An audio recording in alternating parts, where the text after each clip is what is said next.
Welcome, everybody. Thank you for joining me here. 2020, what a ride it has been. It feels like it's been like a Quentin Tarantino movie.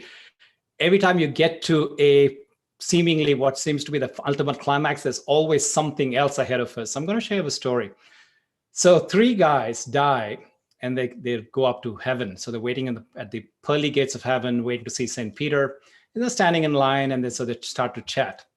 So they start talking about how did you die? And, one guy's asking the other.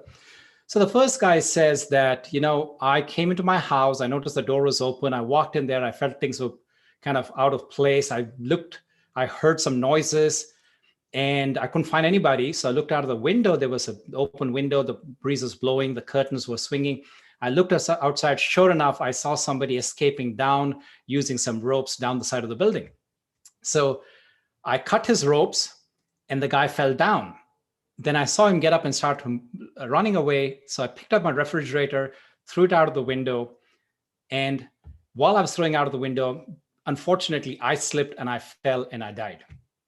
So then the second guy says, I was just going about my peaceful day. I was just painting the sides of this building, cleaning windows, etc.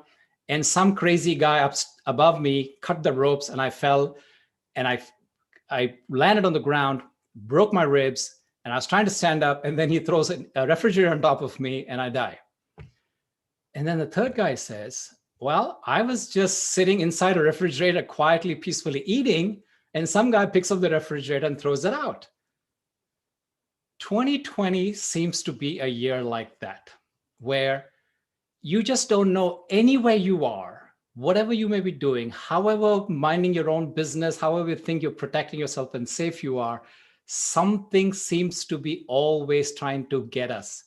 You must have heard of the fires. We've had the smoke. We've had the pandemic, which is now, we can't really, still can't go out anywhere after 6 months. And then I hear about these news. Yesterday, I was talking to my mother, and she's talking about the flooding that's happening in this. And this is like a landlocked city that she lives in, Hyderabad, and the floods that are happening there is incredible. Homes flooded, buildings submerged, and there's just nowhere to go. Electricity is cut off because the trees have fallen on lampposts, of electrical disconnection because of, so much of, breakage of wires and so on. Where do we go? Folks, if 2020 was to look back in history, so imagine in 2050, our children are looking back and reading a history book. So there will be a book that is this thick. With each chapter, we'll have a certain section, which is representing 1 year. But then 2020, for every week, it'll have its own chapter. So now, what is it that we can learn from this? I want you to so there's one very important thing that I want to share with you on how we can protect ourselves from the effects of all of these different forces that are working seemingly rigged against us. And it's easy to lose your hope. Now, I want you to listen to this next section very carefully. There's some neuroscience here where I'm going to talk about the evolution of the human brain that makes us process whatever is happening outside in a way that's either going to be rigged towards our upliftment or to our detriment. Okay, so listen carefully. So inside the human brain, at the very bottom of your the top of the spine, the bottom of the brainstem, there's a section there. There's an area where there are lots of neurons, and that area is called the reticular activating system. Reticular activating system, RAS. Let's just go with RAS, the acronym. Now, the RAS has a very important job. It's like the bouncer at a club, right? Now, the RAS is constantly bombarded with different signals that your different sense organs are picking up. So your skin, your smell, your taste, sensation of touch, your sensation of hearing, sensation of vision, and so on and so forth. So now, all of that data is coming in, and it has to go through this gatekeeper, the RAS, which says that I'm not going to allow anybody in. I'm only going to allow what's important. Okay? And so thereby, you're able to operate as a normal human being that, at a given point in time, you're able to feel certain sensations and so on. For example, now, how do we know the RAS works? Imagine you're in a crowded room. There's lots of noise. Now, one combination of the garbled message is your name. That sits amongst many other garbled noises that are coming across the room. But you'll notice your attention will go to that particular time, that particular place where that sound is coming from that sounds like your name. That is the role of the RAS. So it can determine, it has somehow predetermined that your name is important for it to filter out of all of the other noises. So it catches your attention. So how does this RAS work? RAS works by virtue of your focus. So when you focus on anything, you're telling the system that that's important to me. So amongst the myriad of information that is bombarding you, you basically are able to filter through everything, sift through all of the noise, and declare that that particular signal is important to me. Now, here's an interesting thing for the brain and all of our neural network. The way that the brain processes data is that it does not understand no or not. It communicates in images, impressions, and feelings. So when you say that I do not want something, for example, I do not want to imagine a pink heart. I do not want to see a pink heart. I don't want to think about a pink heart. And you close your eyes, all you will see is a pink heart. And when you go for a walk, you will start seeing pink hearts amongst the flowers, amongst all the different patterns out there. So the brain, the moment you give it something for it to focus on, it will start helping you to detect those patterns from all of the myriads of information that's out there. And you're paying extra attention. In this case, you don't want to see the pink heart. You're paying extra attention to exactly what you don't want. For example, if you say, oh, I'm lonely, you will find yourself, you'll catch yourself noticing, oh, look at me, I'm sitting alone and eating at home. Completely ignoring the rest of the day when you were in Zoom sessions, attending, connecting with so many other people. Or if you say, oh, I don't have money, you are completely ignoring all of the generosity your neighbors, your friends, your loved ones are showing you. It's just the nature of things for you to focus on exactly where you, in this particular case, something that you feel you're being deprived of. Completely ignoring the wealth of other experiences, the love, the prosperity that you are getting from a number of other sources. So the more you say you don't want something, the brain cannot understand the don't want, and it'll focus on that. And then you'll start seeing more and more of that in your life in different ways and shapes and forms. And thereby it further ratifies, it further reinstates the existence of that what you don't want, and thereby it pulls you down. It makes you more hopeless. It makes you believe that you are not capable of making a difference, changing that, or manifesting that which you wish to see more in your life.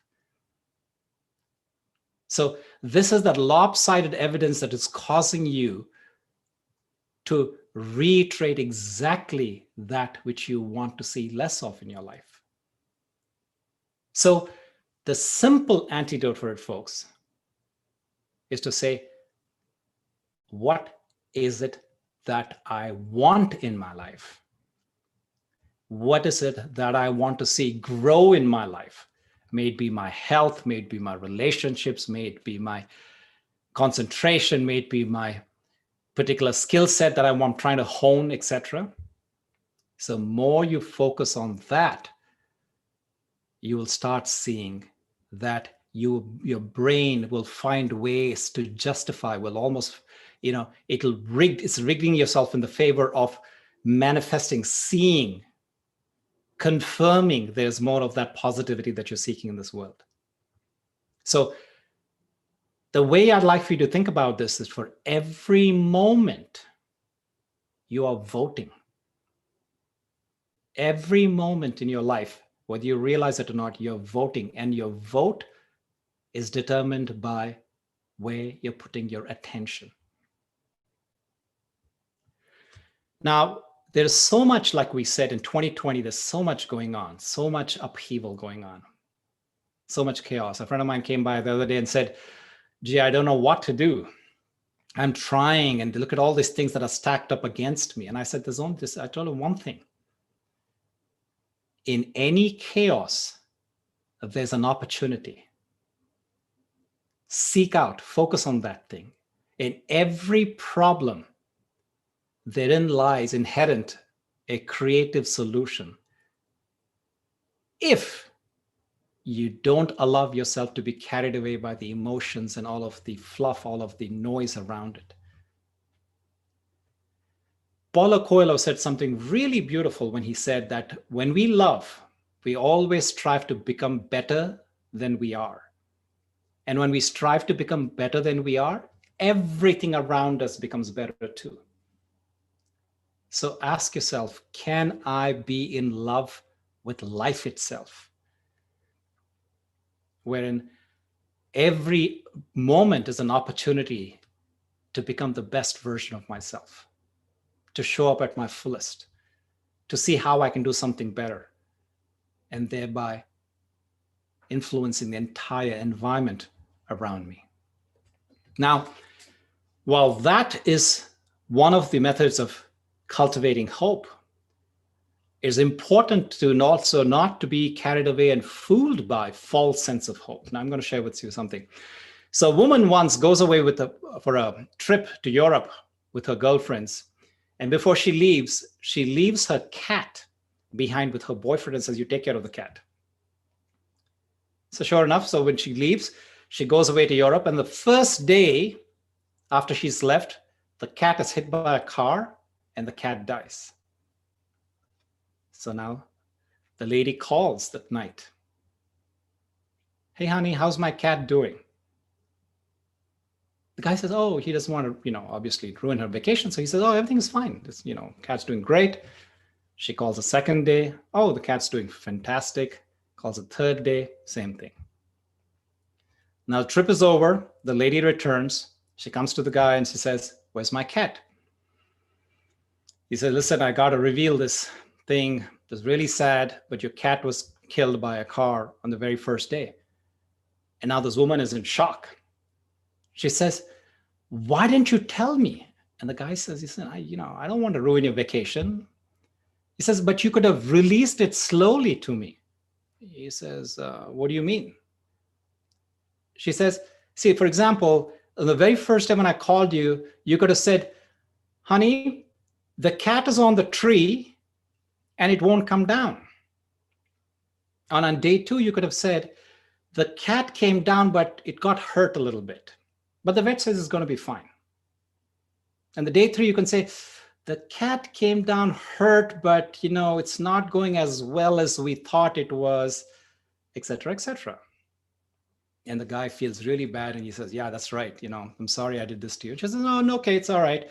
But anyway, you did it with the right intention, so it's forgiven. And then she goes on to the next thing. She says, okay, so how is my mother who's living in the retirement home?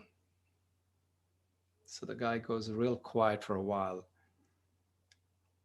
He clears his throat and says, well, she's climbed up a tree and she won't come down.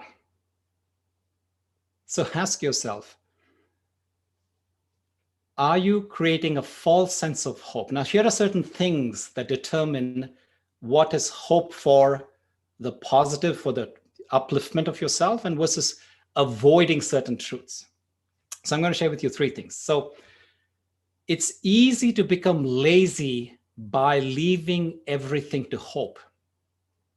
Hope that somebody, somewhere, somehow is going to fix everything and everything is going to be okay. Everything that you want is still going to be given to you. No effort made.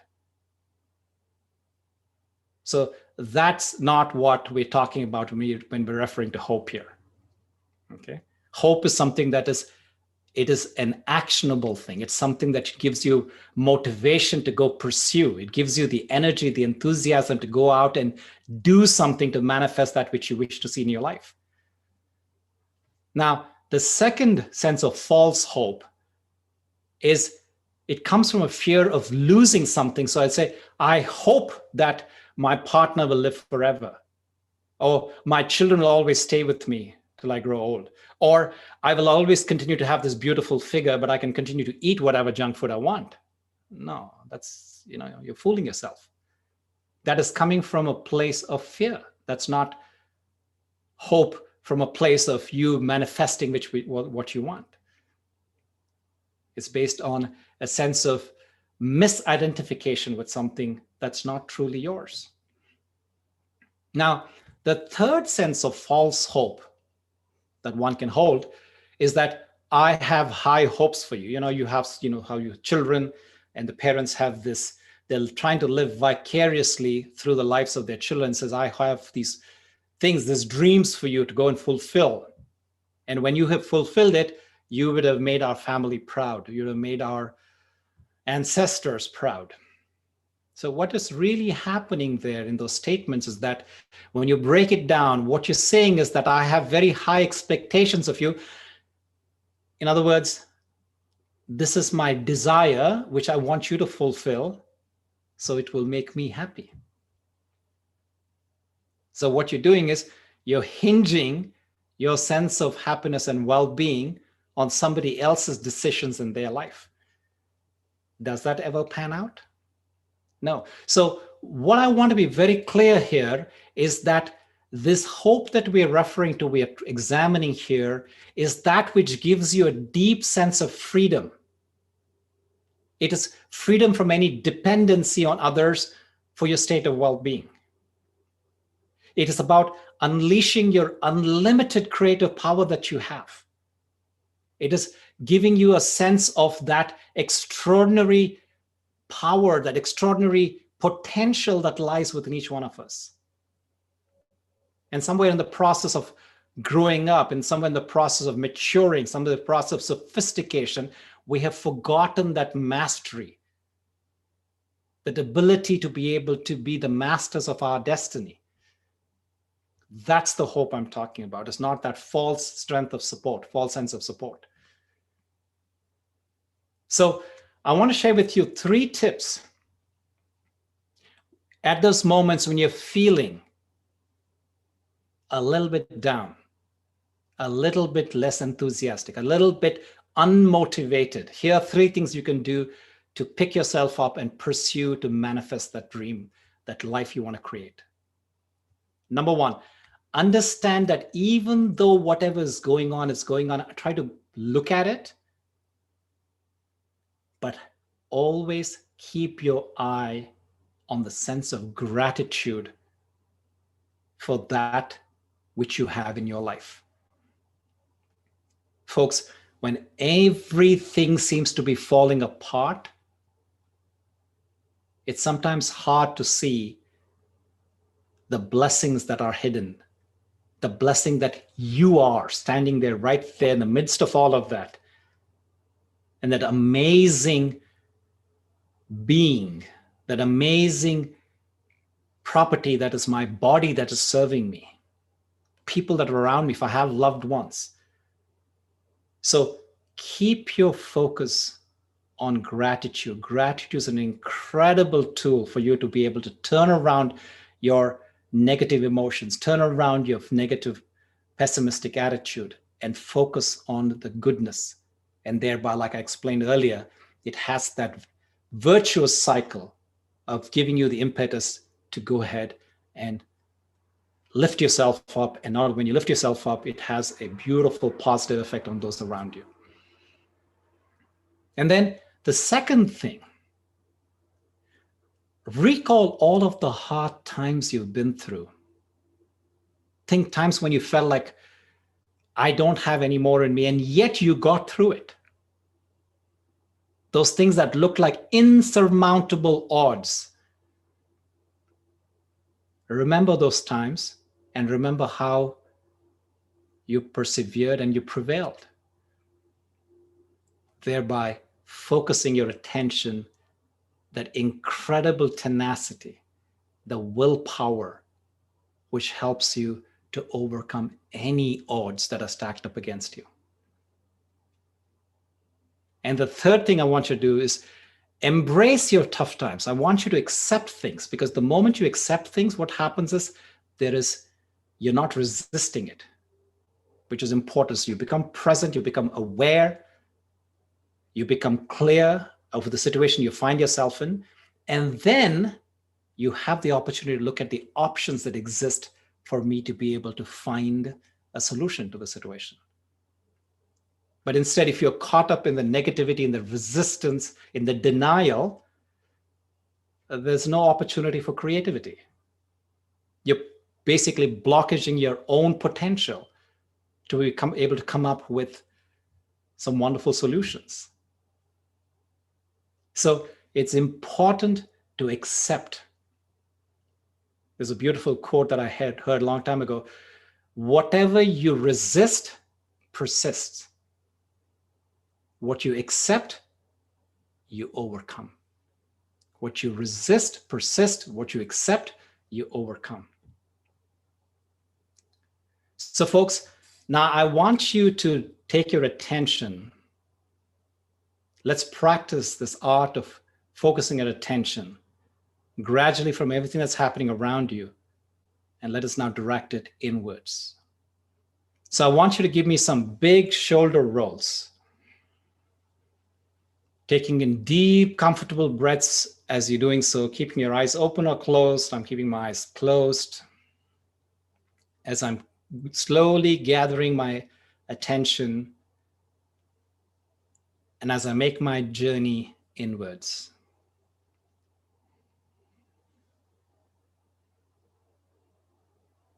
Now turn the shoulders the other way. If you're rotating front to back, I want you to rotate them the other direction.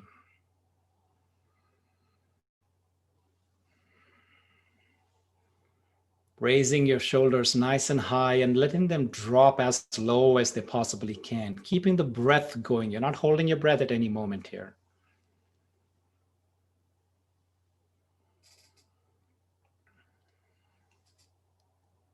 And then finding a place to settle down with your shoulders rested, with your back straight, the head held high, arms rested.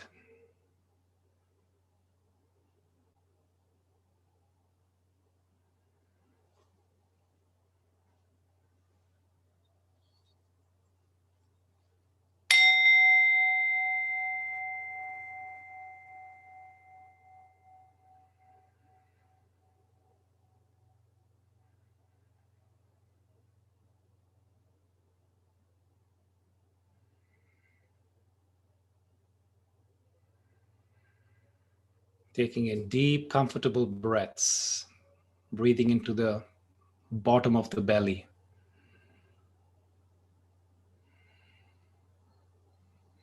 And exhaling completely.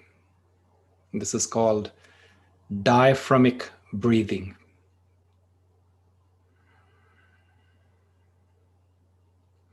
Just like when you see a baby sleeping very peacefully, you'll notice the rise and the collapse of the abdomen, not the chest.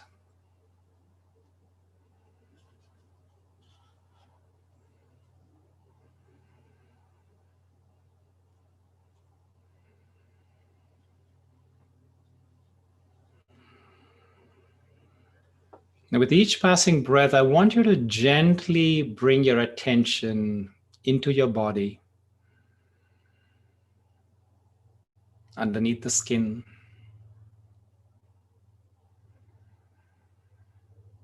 Feeling the energies underneath the flesh.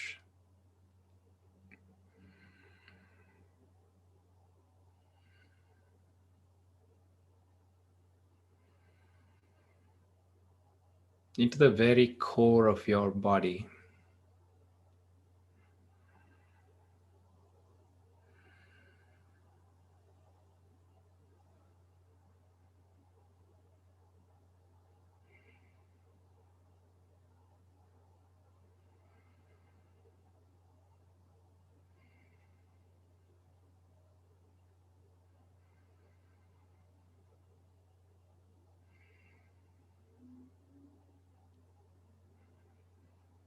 Now I want you to rest your sensation, your attention in the heart space.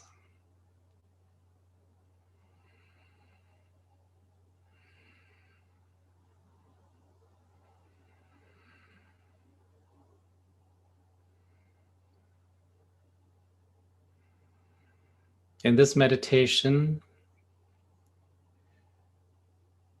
we will pose a question to the heart and allow it to respond.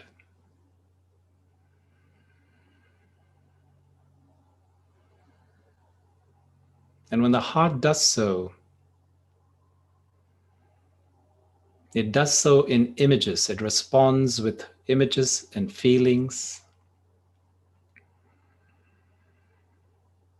And give it time for the response to emerge before moving on to the next question.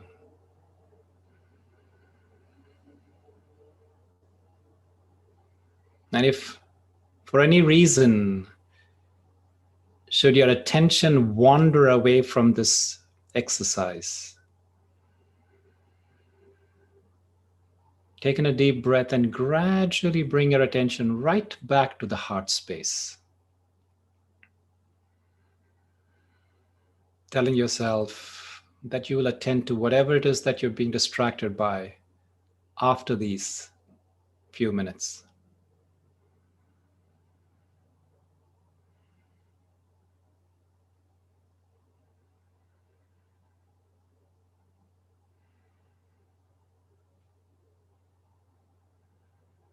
So the first question, the mind asks the heart,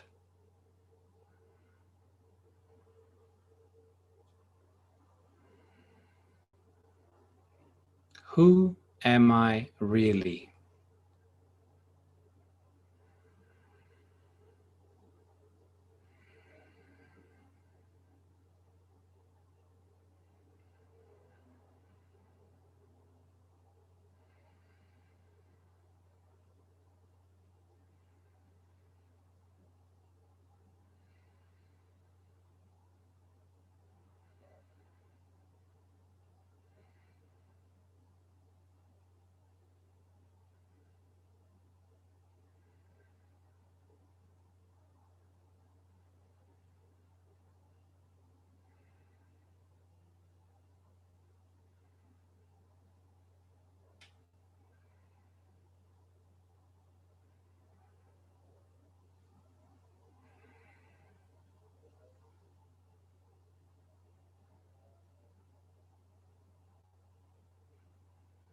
I'm going to share with you my answer.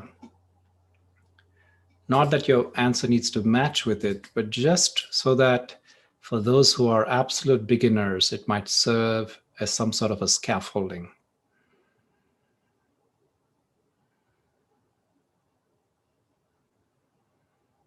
I am a spiritual being having this human experience.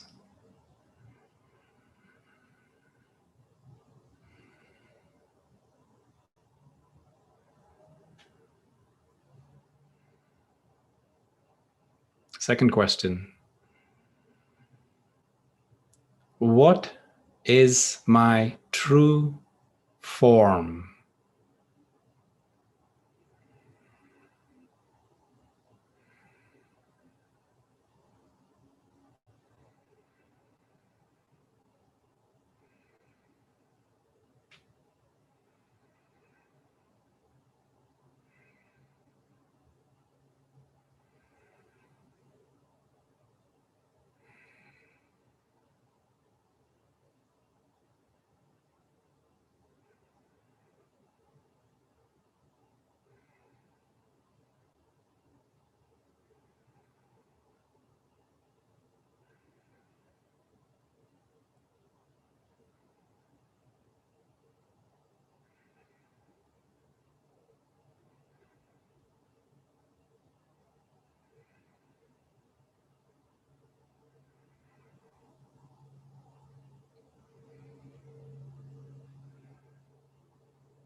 I am a point of conscious energy.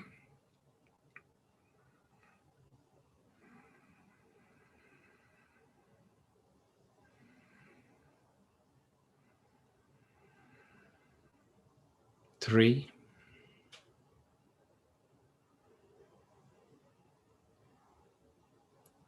what is my core quality?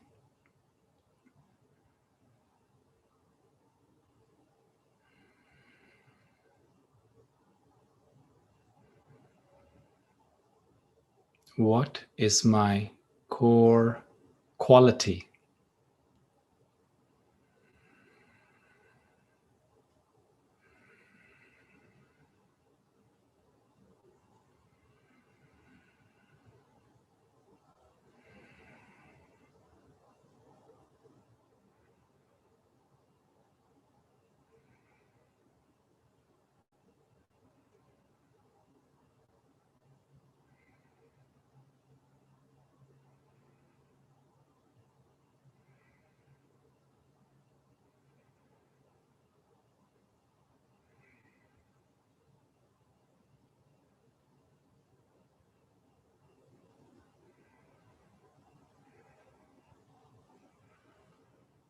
At the core of my being,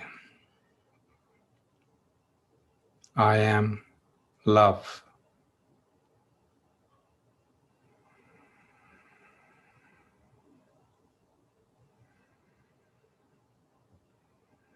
At the core of my being, I am love.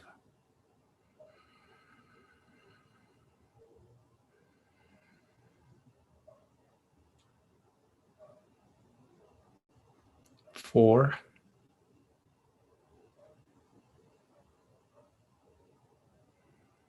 what is my purpose here on this earth?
My purpose is to be inspired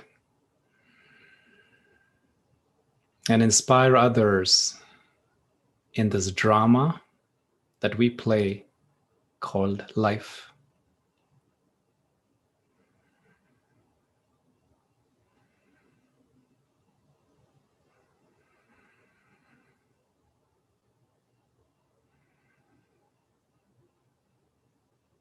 Number five,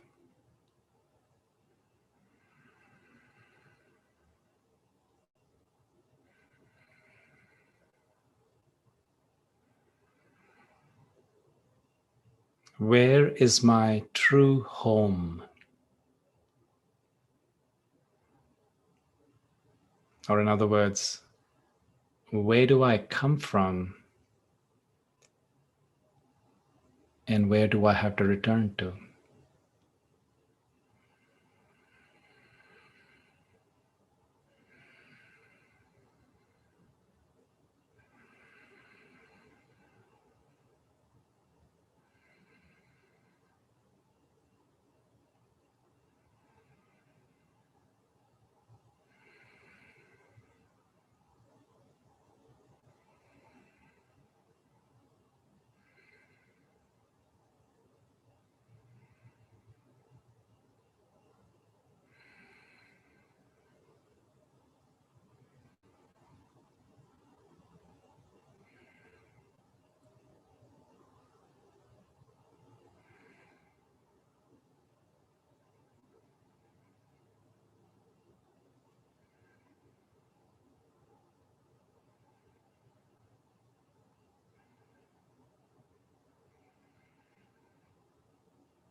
My home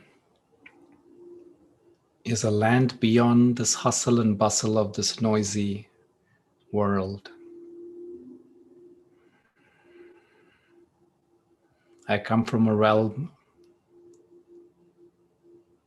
of deep peace, complete tranquility, and absolute silence.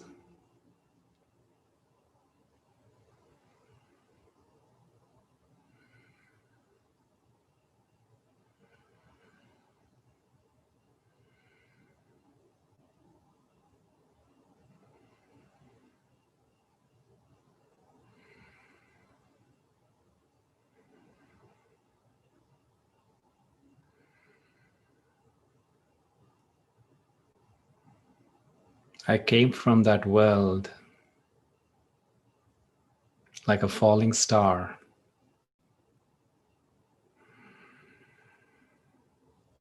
and took up this costume to play my part in this drama.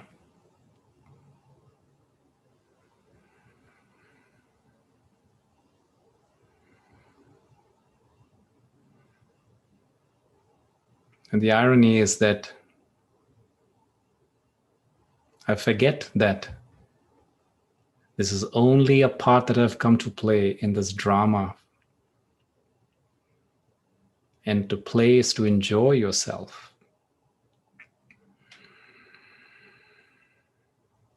And I get caught up in the emotions and the turmoils, in the ego battles and my false identification.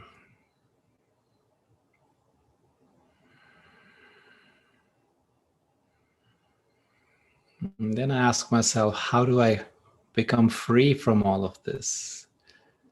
How do I relieve myself from this burden?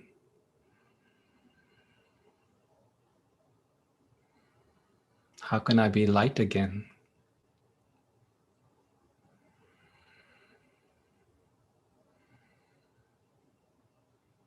You're always light. You're always free.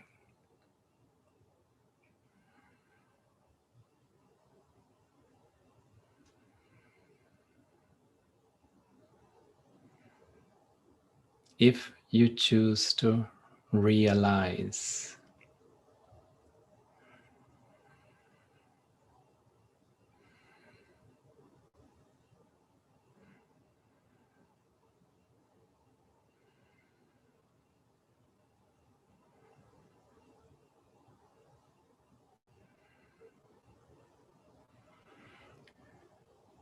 Now ask yourself if you're holding any pain that someone has inflicted upon you.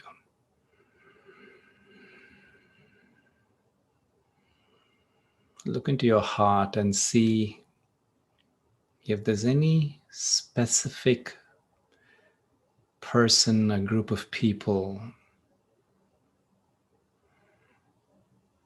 that have hurt you deeply.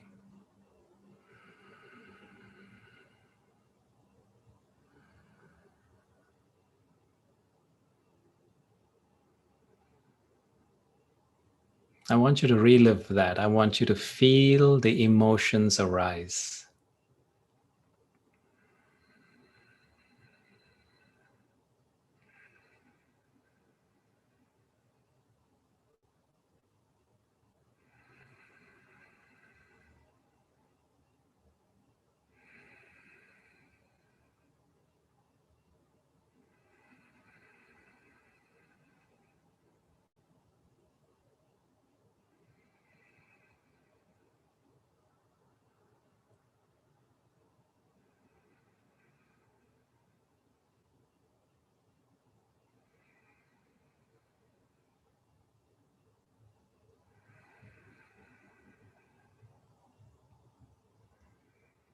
And to the extent possible, if you are ready, for the sake of your own healing, which is thereby tied to the healing of the entire planet, forgive this person, a group of people, with the goodness of your heart.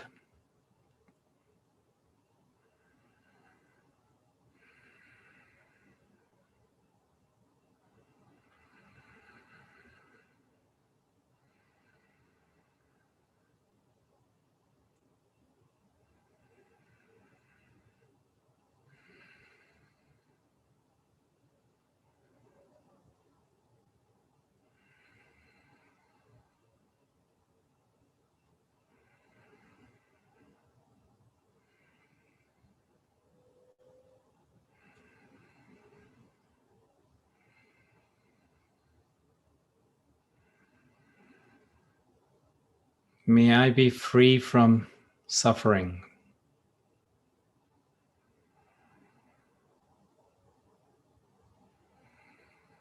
May I be free from dis-ease.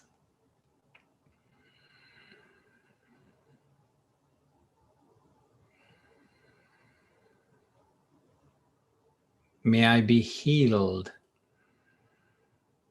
from this pain.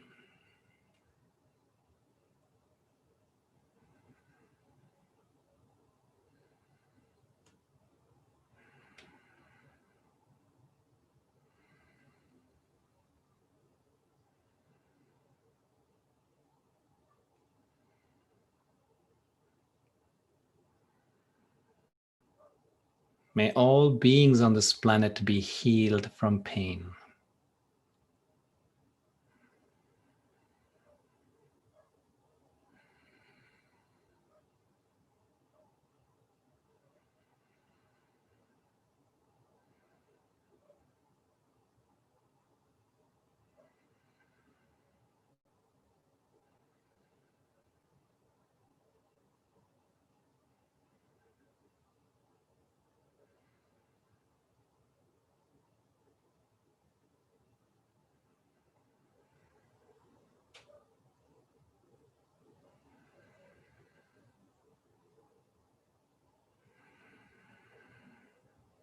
Notice how you're feeling right now.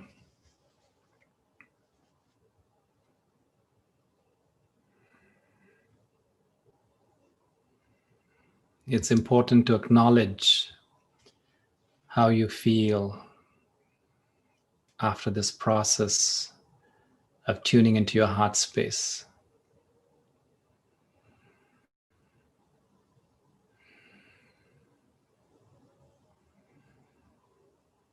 And if you could summarize how you're feeling right now in one word, what would that be?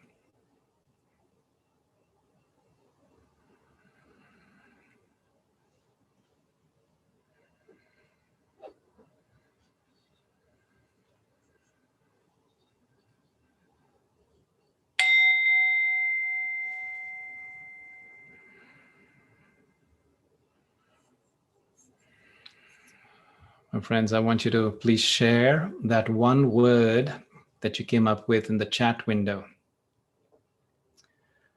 And while you do that, I also invite you to share any questions that might have popped up. I'm feeling cuddled. I'm feeling peaceful. I'm feeling very good. Excellent. Okay, let's see. 2 questions. 1, why did we choose this particular costume and not a costume that was better or worse? Great question. Very foundational, fundamental question. So folks, if you remember the session I did on karma connections, I mentioned this idea that all of our activity is broken into buckets, and we have this positive karma, we have this neutral karma, and then we have the negative karma. Now, the quality of our life, we can use the positive karma to buy good health, good family, good relationships, successful career, education, etc., etc.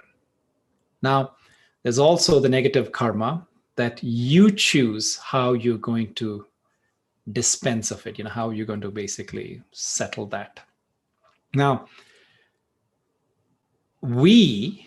I, the soul, so not somebody else up there, calling these shots for us.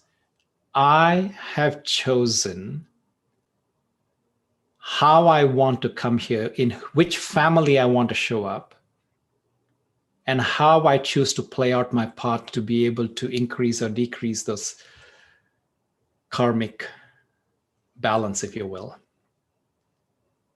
And thereby whom I need to interact with. Because you see, karma is a very intricate thing, very intricate, more than I can understand. Probably more than I can ever understand in my lifetime, even though I've been studying it for a long time. So there is karma that you have with specific souls, and then there is general karma that you have with the universe, and then of course you have karma with your own body. And so how you choose to show up, with whom you choose to show up, and what costume you choose to show up, is something that is deeply tied to, there's a reason for it. And you chose to settle it in this fashion. Now, sometimes you read the books of these sages who mention that when they see this crippled person born in a poor family, nothing to eat, sitting out in the hot sun, it's nothing for you to feel bad about. They say that person has chosen to finish all of their negative karma rather fast. They've chosen to take on all of that, what they have to pay, quickly. But most of us don't have that courage. So we choose to slowly dispense off of that negative karma over time. And so if we find ourselves in circumstances, you're really asking yourself, you're pulling your hair and asking, why am I here? It's not somebody else that put you there. You have chosen to put yourself in those circumstances. And thereby, you have chosen to put yourself in this costume. Okay, let's see. Second question. What happens when you forgive, but you cannot forget some hurtful episodes? So what happens is beautiful. Forgive is that you've taken out the immediate burden of that thing and you put out this, pardoning energy to the soul. But when you do not forget, what you do is you go back into that dark place of replaying it and thereby creating that subtle account again. So you're basically fortifying that negative emotions, that negative feelings. That whole episode is basically you're reliving it. And I think I've mentioned the story once before, but it's worthy of saying it again. So there was once two monks walking through a forest, and at the end of the forest, they come to this clearing, and then there's a river that they have to walk across the river. The river is about knee deep. And so those two monks decide they're going to just pull up their robes and they're going to walk across the river. Just before they enter into the river, they see this one lady, a beautiful young lady, standing there, very scared at the end of the river, at the edge of the river, and she wants to get across. And so one of the monks quietly walks up to her, bends down and taps on shoulder, and the lady sits on his shoulder. He stands up. They both walk across. The three of them walk across the river, get on the other side. He bends, comes down, lets the woman off, and he continues walking, and an hour passes. And after an hour passes, the second one asks the first one, "We're not supposed to touch women. What did you just do there?" And the first one replies, "I dropped the woman 1 hour ago, but you're still carrying her on your head." So folks, we have the responsibility not only to forgive, but also to forget. Because remember what I said at the beginning of this thing, wherever your attention goes, that is your reality. That's where you're giving energy. That's what you're manifesting. Where your attention goes, your energy flows. And where your energy flows, that grows. Great. Next question. Are you feeling like we are falling together in unity? That's a great question. So in this drama, there has to be the rise and the falls, the glories and the decadence, right? The jubilation and the feeling of defeat. That's why it's a drama. Drama cannot be just all equanimity. It's like a flat line. You are dead. You're inanimate. So drama becomes juicy when there is these crescendos and the troughs, right? That's what makes it interesting. It's very interesting. So there was once a very famous soap opera on Indian TV. It was called the Ramayana, which is the longest text in the world. It's an ancient mythological scripture. And so there was a movie made of this thing. There's a multi-part TV show that happens. It used to come every Sunday, and the entire country used to come to a complete standstill. Now, interestingly, when that show finished, both the characters, the one who played the virtuous Ram, God, all right, the fellow who played that role, and the one who played the devil, Ravan, both ran for election. And guess what? The fellow who played the devil won. The person who played the God, quote unquote, he lost the election. And so the common thought process, the common impression, if you go into a school and if you ask children, which character do you find most interesting? Of course, they would all say Ravan, because when he comes onto the stage, there is something happening. There is something dynamic. There's something boisterous about that character, larger than life character that comes on the screen, right? And then this good old guy, this Ram, the deity, he's so calm and peaceful. Nobody's interested in that. So such life, folks. I mean, this rise and fall, it's a cycle of life. So we enjoy every bit of it. We take everything in stride. But the point is to focus on those three things that I mentioned. Focus on gratitude. Focus on seeing how I have been able to prevail through tough times, tougher times than we're in right now, perhaps. And ultimately, what are the opportunities in this tough time that I'm going through? Everybody's going through it, right? Everybody's looking for some sense of support. So what can I offer my unique gift that's going to make a difference? Good. Now, next question. Even if you forgive, sadness still remains. Is not thinking about that person an answer? Well, that could be the answer. So one of the ways that I say that, if you look at it in the modality of how I explain today's session, wherever your attention goes, your energy flows, and that's what grows. I would say that if it's related to a person that has been in your life, then I would say focus on creating an energy, creating a relationship, investing in a partnership that is going to basically give you those positive impressions, the experiences, the feelings. And they're going to make you so full that that void that you once felt because of this person that was hurtful to you is now taken care of. It's been pacified. It's been healed just by the amount of positive experience that have since been laid on top of your consciousness since that episode happened. So yes, so I would say that a possibility would be to then focus on building something instead of brooding on that which happened. But not all times is that possible. There are some times you are hurt by people that are still very prevalent in your life, that are still playing an important role, and for whatever reason you can't just completely get away from them. And we can all imagine circumstances like that. For that, it is important to forgive and forget and rebuild positive experience. It's not about forgetting the person, but it's forgetting the episode. As Mahatma Gandhi famously said, don't condemn the sin, not the sinner. Right? So forget the person, because people change.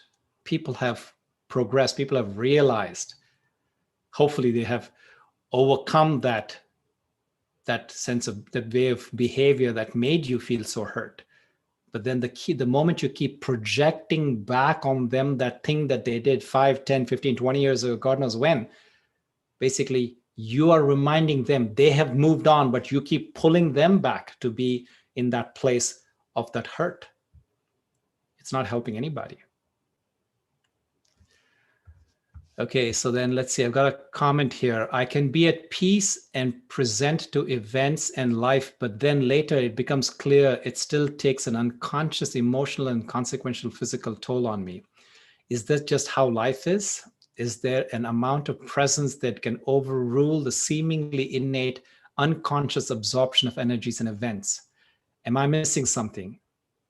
I guess you're kind of answering this. I guess you got your answer. Yes, so, that's very true, folks. Now, this question that came up about the body's unconsciously, the mind and body are unconsciously taking the toll. Remember what I started that discussion today with, this thing about the RAS. The body is such a collection of sensors. We've got these neurons that are constantly picking up all of the energies, the sensations, the feelings, right? And your body is registering them. And like I said, the RAS filters it out. So you're not necessarily consciously processing each one of those. You're not able to actually feel each one of those emotions, each one of those sensations that their body's picking up. But doesn't mean that the body does not register it just because your conscious mind does not acknowledge it or does not realize it. So then the question then becomes, how do I let go of the heaviness, and could I say trauma, that your body is feeling in the midst of negativity? It is very important, folks, to do self-care for that reason. Now, self-care can mean different things to many people. It could mean a combination of mental, physical, and emotional exercises.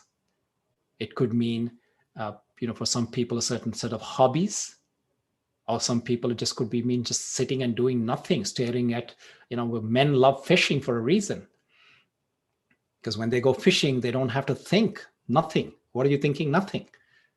How long can you do that? Forever, right? So that's, people build different coping mechanisms to be able to do that. But the important thing is to check in, to tune in, to see if the residue of the trauma outweighs all of the other goodness. And if so, it's time for me to disconnect. It's time for me to call time out. It's time for me to retreat. There's a reason why these events are called retreats, because you're retreating from the onslaught of stimulation and letting yourself heal. So that taking that time is invaluable, because if you don't, it shows up in ways that are not very pleasant, that festers, and it will show up in ways at times when you least expect it. Great questions. Thank you for the conversation, folks. That's all that we have time for this week. I will see you again. I want you all to please keep sending in your requests for topics that you want me to talk about on this series. Until I see you all again next week, be well, stay safe,